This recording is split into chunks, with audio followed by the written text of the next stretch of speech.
É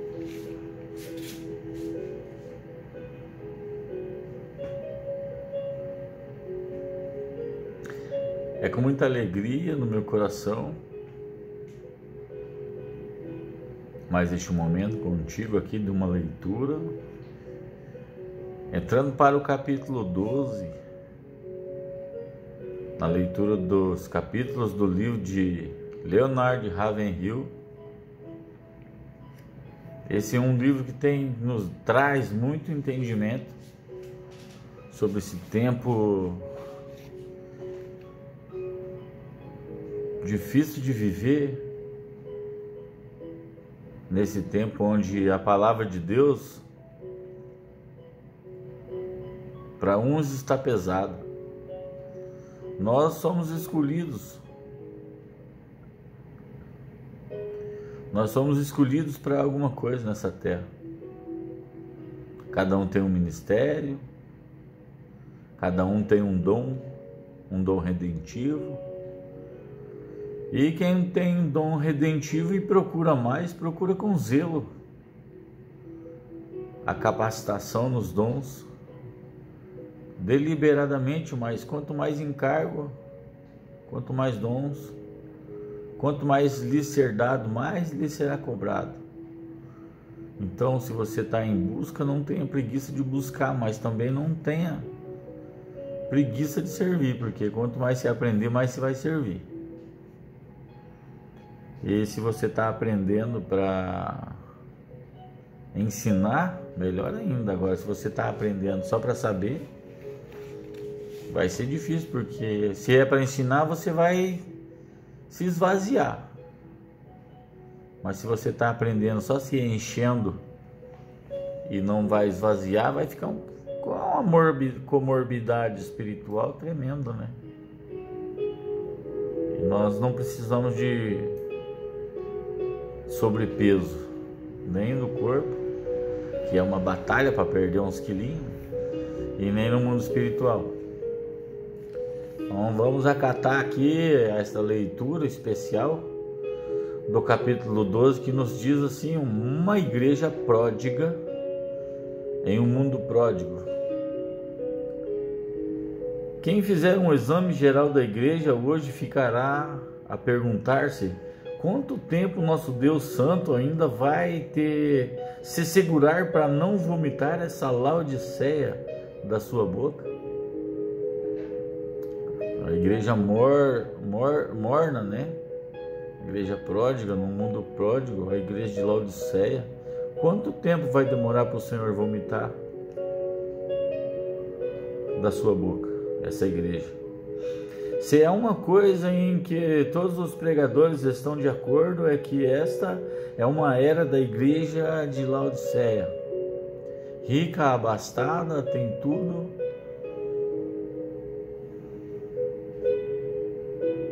mas é nua, cega. Pensa que tem, mas não tem, né? Difícil isso de se falar, né? Mas é uma verdade. Uma igreja pródiga, e um filho pródigo quem pega pegando, sai gastando a torto direito, gasta tudo e não tem pra onde correr daí. Quando vê, tá desviado. E apesar de estar suspensa sobre nossa cabeça a espada de Damocles da rejeição divina, nós, os crentes, somos preguiçosos, amantes das comodidades e sem amor.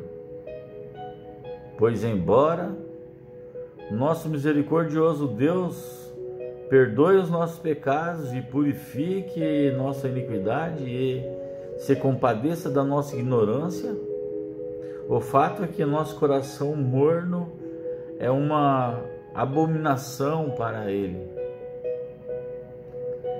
Temos de ser quentes ou frios, ardorosos ou congelados, ou estão ardendo em fogo espiritual, ou somos refúgio. Deus abomina a falta de amor e de calor. Nos dias atuais, Cristo está sendo ferido na casa de seus amigos. O livro de Deus hoje sofre mais nas mãos de seus expositores do que nas mãos dos seus opositores. Então a palavra sagrada está sofrendo mais na mão dos pregadores e preletores do que na mão dos inimigos, na mão dos opositores. Somos descuidados no emprego de textos das Escrituras e interpretando-los da forma distorcida e lentos demais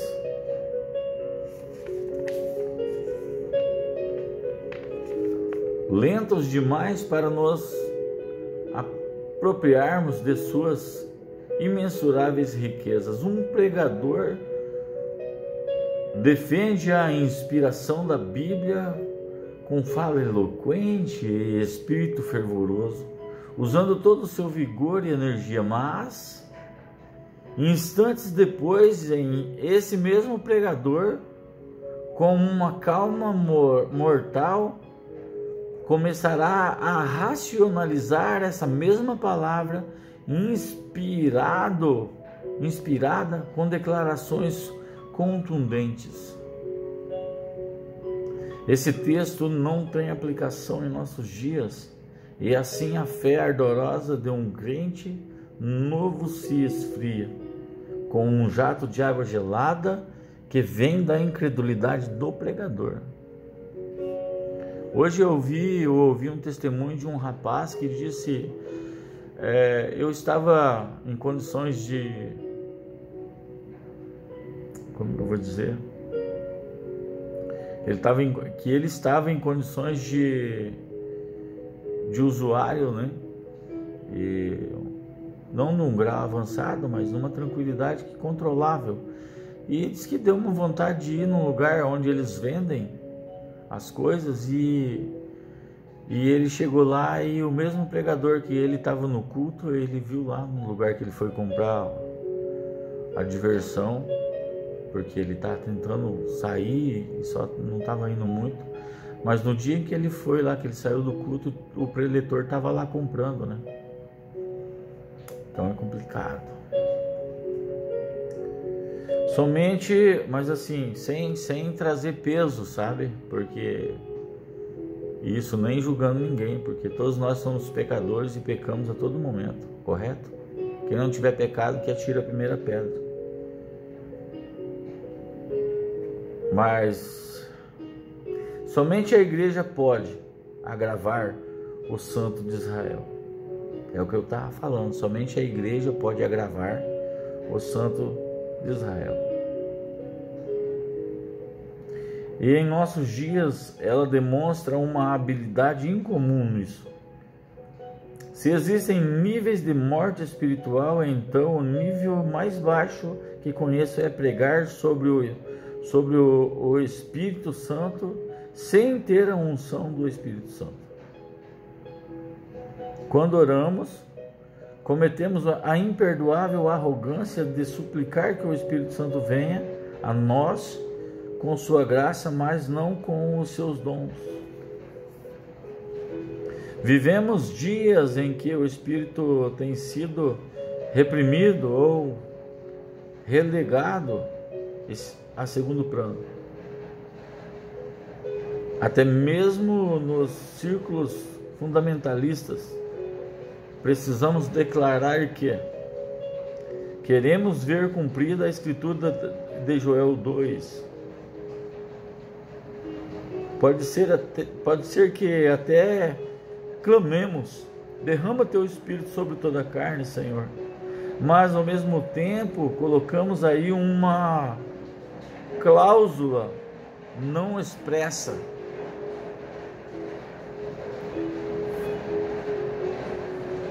Mas não deixe que nossas filhas profetizem, nem que nossos jovens tenham visões, ó Deus. Se em nossa cultivada incredulidade, nosso crepúsculo teológico, é importante a impotência espiritual, temos entristecido e continuamos a entristecer o Espírito Santo. Então, por misericórdia, vomita-nos da sua boca. Se não puderes fazer nada por nosso intermédio, nem em nós, então, ó Deus, faze-o sem nós, faze-o sem nós. Passa ao largo por nós e assume para ti um povo que hoje não te conhece. Salva-o, santifica-o, reveste-o com o poder do Espírito Santo para realizar um ministério na esfera do sobrenatural. Depois envia-o ao mundo, formosos como a lua, puros como o sol.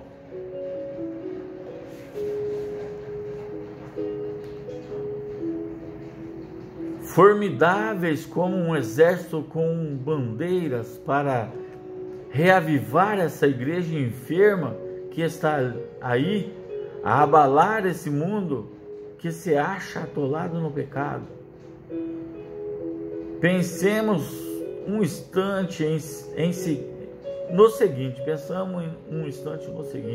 Deus não tem mais nada para nos dar.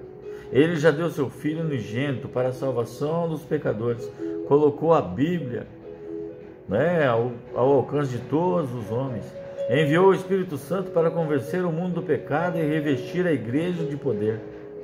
Mas de que vale um talonário de cheque se todos estiverem em branco, sem assinatura? Da mesma forma, que valor tem um culto, mesmo que seja uma igreja fundamentalista, se o Deus vivo não estiver presente a Ele? Tudo questões que ficam meio sem resposta, não é? Temos que saber manejar corretamente a palavra da verdade. O versículo, eis que estou à porta e bato, Apocalipse 3:20, não é dirigido a pecadores por um Salvador que aguarda permissão para adentrar o coração. Não, a figura aí é da triste imagem do Senhor à porta da igreja. É no coração da igreja de Laodiceia. Eis que ele está à porta e bate, é no coração da igreja de Laodiceia, querendo entrar nela. Imagine só tal situação.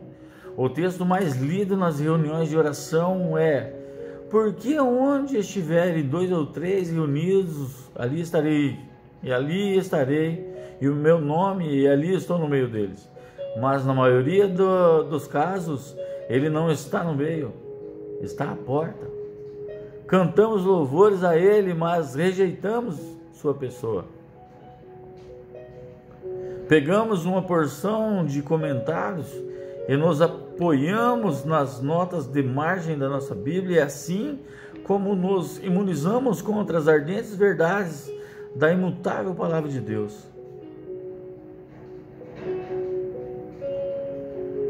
Não me espanto muito com a paciência que Deus tem com os pecadores, com homens de coração endurecido. Afinal, qualquer um tem paciência com uma pessoa cega e surda. E os pecadores nada mais são que cegos e surdos. Mas fico abismado com a paciência que Deus tem com essa igreja egoísta, entorpecida, preguiçosa de hoje. O grande problema, Deus, é que o mundo pródigo convive com uma igreja pródiga. Ah, que crentes cegos, falidos e arrogantes somos. Estamos nus e não nos damos conta disso. Somos ricos. Nunca a igreja teve tanto equipamento. Mas na verdade somos pobres. Nunca o nível de poder esteve tão baixo. Não nos falta nada. E no entanto, falta-nos quase tudo que a igreja apostólica possui. Fala assim: temos quase tudo que a igreja apostólica possui. Tem gente que não acredita no apostolado, ainda. e não temos nada do que a igreja possuía. Será que Ele está em nosso meio quando nos divertimos sem qualquer constrangimento em nossa nudez espiritual? Ah, como precisamos de fogo! Onde está o poder do Espírito Santo para derrubar os pecadores e encher nossos altares de convertidos? Hoje as igrejas estão mais interessadas em instalar seus aparelhos de ar-condicionado do que se condicionar para orar. Porque o nosso Deus é fogo consumidor? Deus é fogo. Deus e fogo são imagens inseparáveis. Assim também se o homem e o fogo, cada um de nós, assim também são o homem e o fogo. Cada um de nós está trilhando um caminho de fogo, fogo do inferno para o pecador e fogo do juízo para o crente. E, infelizmente, milhões de pecadores irão experimentar o fogo do inferno porque a igreja perdeu o contato com o fogo do Espírito Santo. Moisés recebeu seu chamado por meio do fogo. Elias invocou o fogo do céu. E Eliseu acendeu um fogo.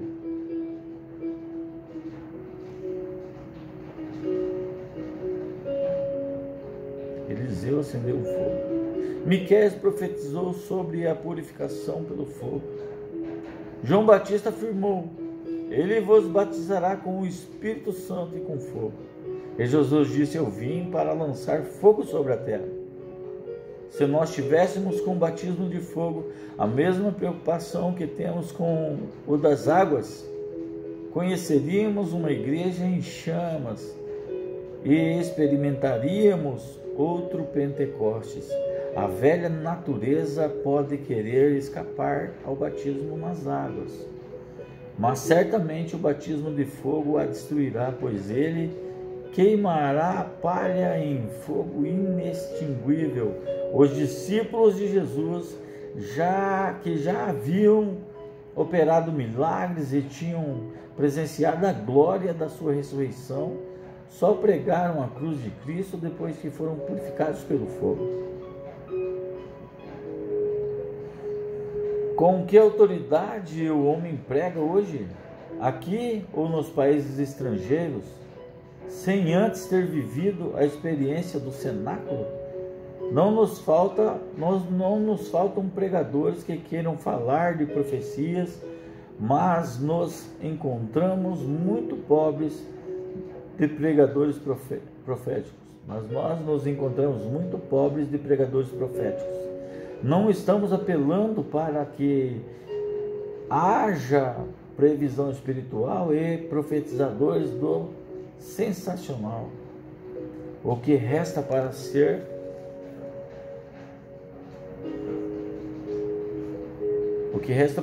predito é muito pouco, pois temos a palavra de Deus e a revelação da mente do Senhor dela e nela.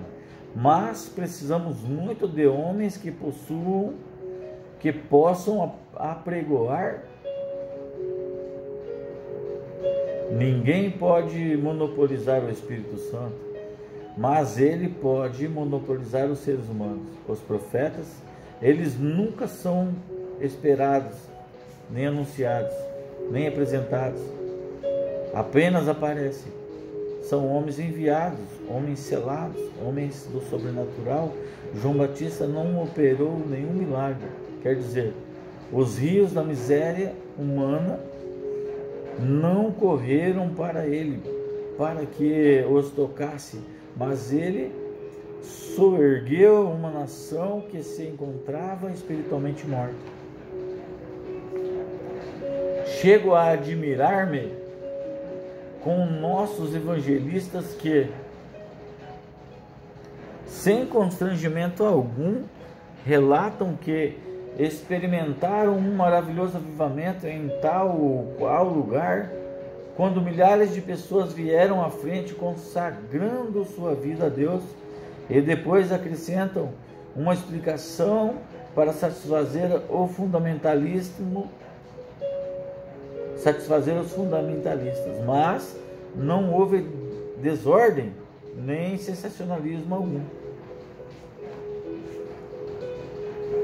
Mas será que pode haver um terremoto sem algum tipo de sensação? Ou pode haver um vendaval que não resulte em desordem?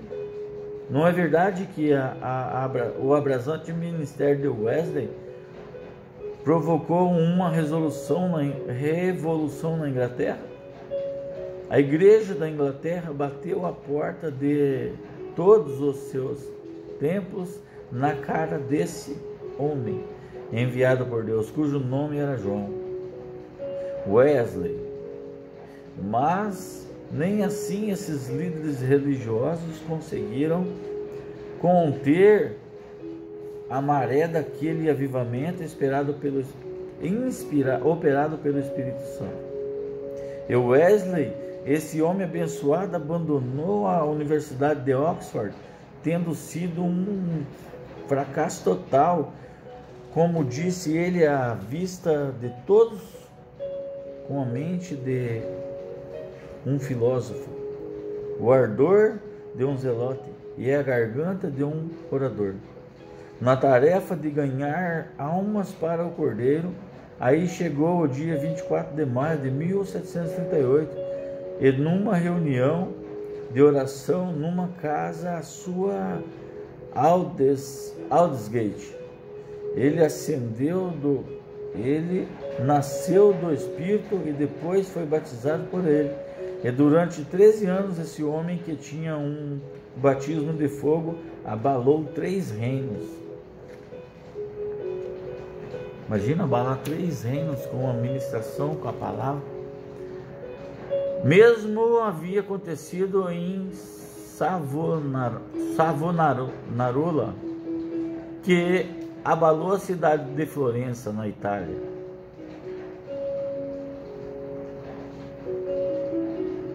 E pondo o rosto desse monge louco, tornou-se um terror para os florentinos e motivo de chacota para os fanáticos papistas. Irmãos, à luz do conhecimento que temos sobre o altar de Deus, é melhor vivermos 6 meses com o coração em chamas, apontando para o pecado do mundo, seja em que lugar for, e clamando o povo a libertar-se do poder de Satanás e se voltar para Deus, né? Como fez João Batista. Do que morrer cercado de honrarias eclesiásticas e de doutorados em teologia, para se tornar motivo de riso no inferno para os espíritos das trevas. Ridicularizar os magnatas da bebida e censurar os políticos corruptos não atrai maldição sobre a nossa casa. Há quem faça as duas coisas sem sofrer nenhuma ameaça à sua vida e à sua posição no público. Os profetas do passado eram mortos porque combatiam veementemente as religiões falsas. E nós também deveríamos nos deixar arder de santa indignação ao ver a religião falsa enganando nossos semelhantes e roubando os nossos entes queridos a salvação, ou ver sacerdotes levando-os para o inferno sob a efígie de um crucifixo. E talvez, quem sabe, daqui a alguns anos, para abrir o caminho para uma nova reforma do século XX, nós sejamos queimados em fogueiras.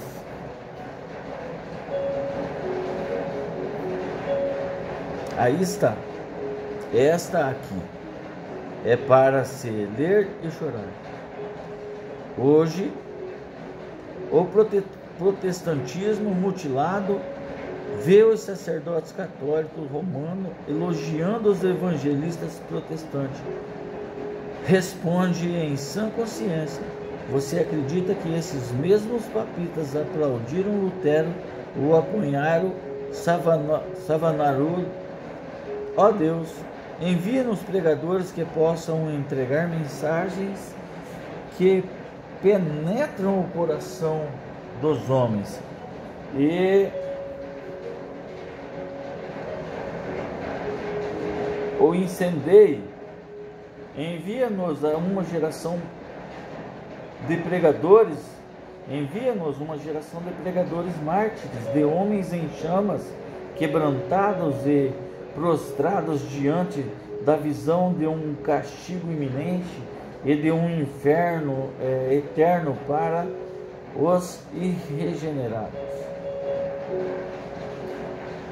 Que Deus nos envie profetas, homens destemidos, que clamem em alta voz e não poupe ninguém, que abalem nações com lamentos ungidos,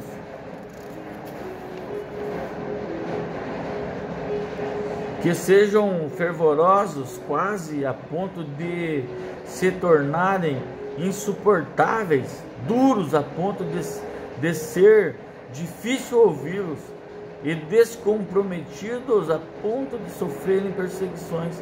Estamos cansados de pregadores que se apresentam de roupas elegantes, linguagens suaves e torrentes de palavras, mas apenas com uma gota de unção. São homens que entendem mais de competição do que consagração, mais de promoção do que oração. Substituem o crescimento do reino por propaganda e se preocupam mais com a felicidade dos membros da igreja do que com a santidade deles.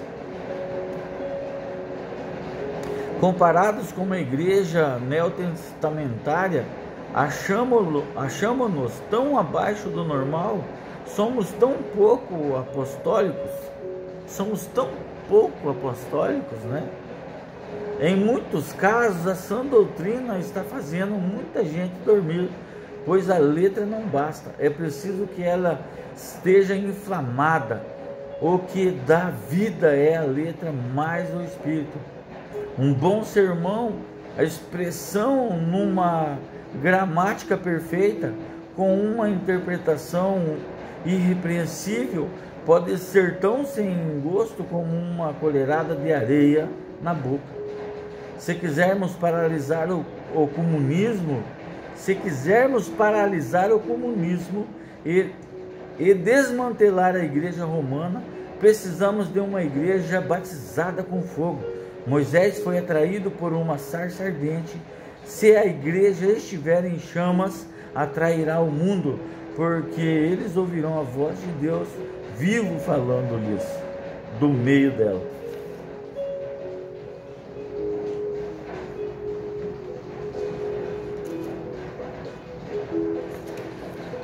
A igreja pródiga em um mundo pródigo.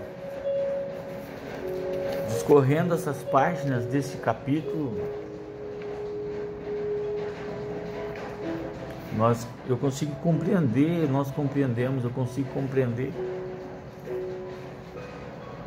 como a autoridade apostólica foi imputada, ela foi cortada, né?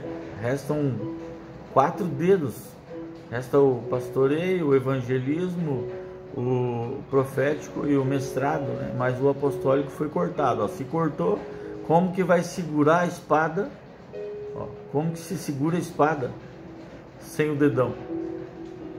Então, Deus está reposicionando e restaurando o apostolado. E o apostolado está chegando para segurar a espada com os 5 dedos. E com facilidade, sem deixar escapar ou cair a espada ou a autoridade, a palavra de Deus não escapa. O apostolado restaurado, a autoridade estará completa. E a igreja não vai andar com perfeição se não receber o apostolado, se não receber o apostólico. Não vai funcionar direito. Parece que está funcionando, mas não vai funcionar. Porque a credencial máxima, até na entrada ali, não é uma questão de chegar em primeiro lugar. Ah, no pódio, primeiro os apóstolos, depois o outro, depois o outro. Não, não é uma questão de pódio. É uma questão de autoridade superior. Pois se fosse diferente, Jesus não tinha escolhido 12. Depois foi escolhido outros, Matatias e vários outros. Até onde eu me lembro, 19, 20, vai indo. E depois escolheu Paulo lá na frente com uma visão e o posicionou. Ninguém acreditava. Até Paulo falava: eu sou o menor, eu não sou digno de ser chamado assim, né? E assim eu digo a você também, eu também pensava assim, mas como eu não sou um mártir, né?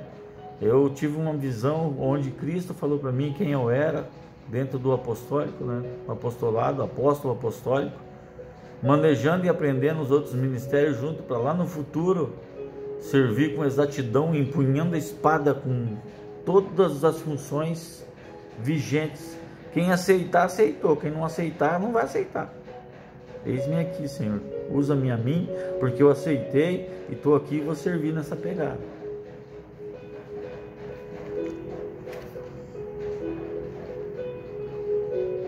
Eu sempre finalizo aqui a leitura do capítulo com uma frase, uma palavra de um dos pregadores antigos. E essa aqui é do E.M. Bounds, que diz assim, ó: o amor arde como fogo e sobrevive à base de calor. O ar que a verdadeira experiência cristã respira e o pão de que ela se alimenta são feitos de chama. E ela suporta qualquer coisa, menos uma chama fraca. E quando a atmosfera que a cerca é fria ou morna, morre congelada ou amíngua. Não há oração verdadeira sem chamas. Quando você ouve uma oração de mimimi, você sabe que tem uma oração sem a chama do Espírito Santo. E quando você ouve uma oração, a igreja de hoje, quando ouve uma oração do Espírito Santo fervorosa, a igreja chama de gritaria.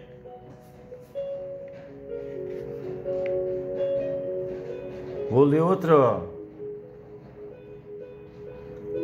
outra frase aqui, uma inspiração que de uma outra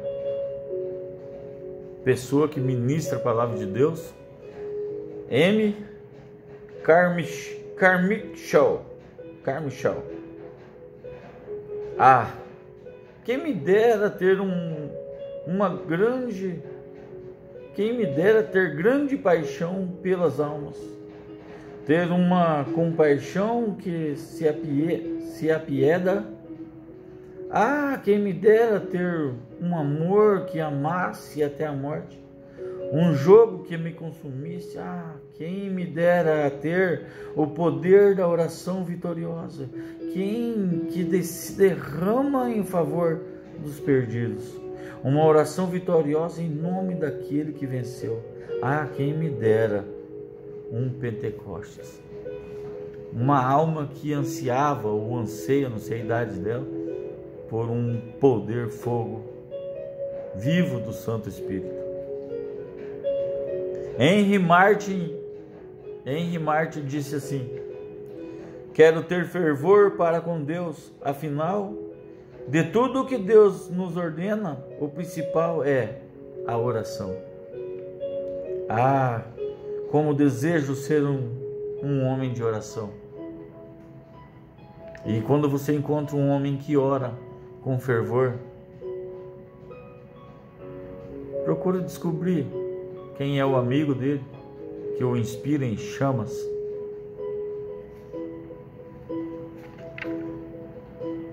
Num tempo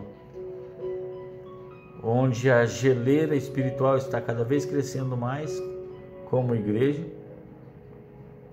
onde a mornidão está crescendo cada vez mais.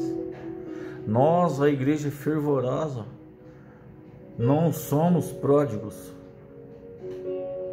somos filhos amados, grandemente abençoados, tremendamente amados, poderosamente abençoados.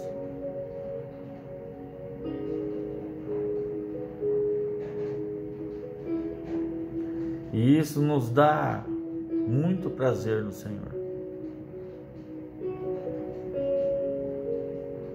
E assim finalizo o capítulo 12.